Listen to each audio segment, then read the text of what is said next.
Hello guys, welcome back to another episode here on European Confessions. The following story that you're going to be listening to, it comes from a translation, and this is the narration of that message that I received. Hello brother Nashi, how are you? Can you please post my own story as hidden identity? My brother, I have come here on your platform so that I can confess that me and my wife, we actually sacrificed one amongst our kids. So my wife had twins. This thing, it happened 5 years ago. That was when my wife gave birth to these twins, and unfortunately we sacrificed one amongst these twins, and at that time we thought that this was like the best decision that we were taking. But what pains me the most is that after this sacrifice, 5 years down the line, we are still waiting for the riches, but these riches, they are not coming. We are just suffering and struggling. As for my wife, you should see her, brother Nanshi. Now that we are in this foreign land, when we went to the hospital, they told us to bring her documentation. My wife, she does not have any documentation at all, and it is quite expensive for the hospital to treat her because she requires a specialist. She cannot be assisted by a nurse because of her condition. After we had done this sacrifice, and when my wife saw that we had sacrificed our child all for nothing, she then started to suffer from depression. Depression led to high blood pressure. The last time that we went to the doctors, they told us that something has to be done as soon as possible because the doctor said that her blood, the way that everything is going on, it is going to damage her internal organs so much that she can even suffer from a stroke. Brother Nashi, I am too poor. I do not think that I will be able to do anything if my wife will have a stroke. How am I going to be able to take care of her? Because I am a man who is just struggling. The way that I used to struggle before we had done these rituals, that is the same way that I am still struggling even up until today. What happened for me and my wife to find ourselves in this situation was that when we came here to South Africa, I then started working, but I was doing this thing of waiting. But the way that when I came here to South Africa, I then started my own small business. I was one amongst the few people who started to make these buckets. In South Africa, there are these buckets whereby we insert an element, an electrical element, especially when it is during the cold season, so that people can actually boil the water in 20-liter buckets or 10-liter buckets. That was the business that I was doing, but business was really low. Whenever the business was really low, I would make these African sweeping brooms. Then I would go around selling the African sweeping brooms as well as the garden rakes. I used to go around the suburbs. That is where I had a lot of customers.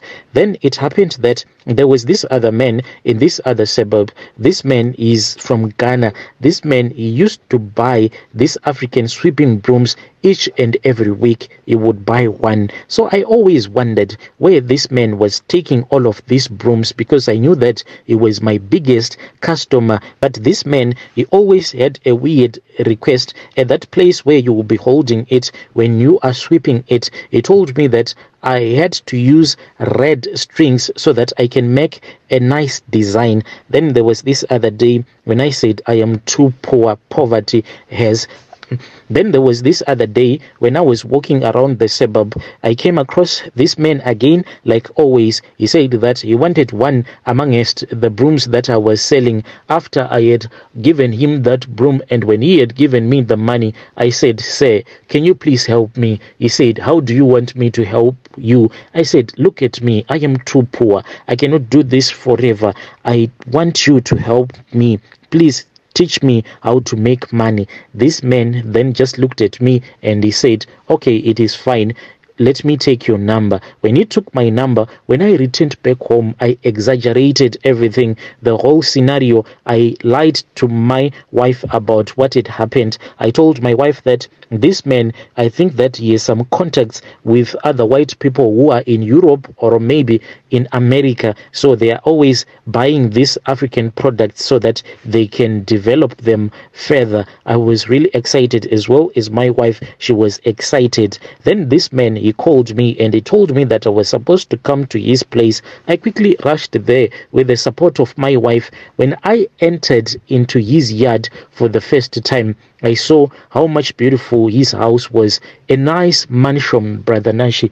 But what surprised me was that this man, he was staying in that mansion all alone, except for this other maid, Ghananian woman, that he had locked up at the back of his mansion.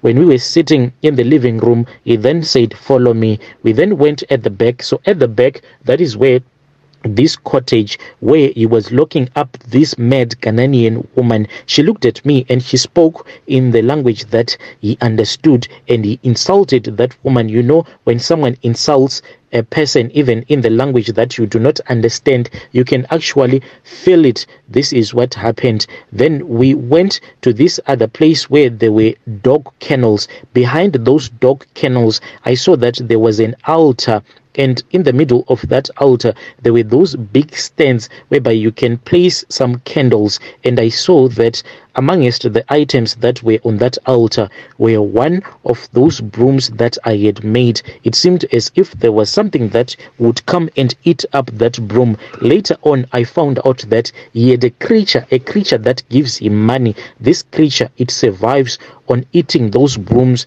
that I was selling. And besides, there was a small plastic dish filled with water. Then there was one that was empty. Later on, he told me that the other dish that was empty, it usually fills up with blood. I said, "Whose blood?" She then said that the woman that you saw that was pregnant, for that Ghanaian woman who was mad, she was heavily pregnant. That man said that he had given that woman a ring, and when he gave this woman an engagement ring, she was not even mentally ill. So he has this other ring on his left hand, on this other finger. So the same ring that he has, it is the same ring that he gave to that woman. So these rings, the way that they operate, they always connect each other. At that time when I was staying in Free State, he gave me an example, and he said, even if that woman, if I let her go, if she goes as far as Joburg or Northwest, this woman, I'll be able to locate her with such ease, because this ring will always point me to where this woman is at. This man then told me that whenever this woman is pregnant, he has to keep her locked up, because when she has a miscarriage, that small dish will fill up with blood, so that the creature that gives him money can drink up that blood so that it can be full. Then when she has a miscarriage, then he picks her up in his car and drops her at a place that is very far from his house. After a couple of years, when that creature is thirsty for blood, then the ring will point to where that mad Ghanaian woman will be at. And he told me that this woman usually walks along the N1 from province to province until he will be told by the ring to go and collect her when it is time for him to impregnate her. And when she is pregnant, she stays locked up until she has a miscarriage. Then she can be free to go again. When I heard this story, I then went back home, Brother Nashi, but I didn't tell my wife that there was a sacrifice that was needed. I told her about the good part. I told her about the good part where this man had told me that money just falls from the ceiling in his room. Money will just fall and flow in his bedroom. My wife was excited. She was really excited. But Brother Nashi, when it was time for us to sacrifice, already she had been seduced by the promise of wealth. She agreed, and we sacrificed one amongst the twins that my wife gave birth to. Many years have passed, and we still do not have anything. Dear listeners, right there was a message that was sent to me by our brother. It is quite a painful story, but that was the message that he sent to me. He's saying that 5 years since the sacrifice, no money, but a child lost. What about that woman whom he said that she used to be someone that was not mentally ill, but now she is used for these rituals? Whenever she is pregnant, she is locked up in that small cottage until she has a miscarriage. Then she is taken to a place that is very far from this man's home, so that she can walk around from province to province until when it is time for that Tokoloshi to drink more blood. He then goes in search for her and picks her up and reminds her that she is married to him in the spirit and it is time for them to have another baby. Yo,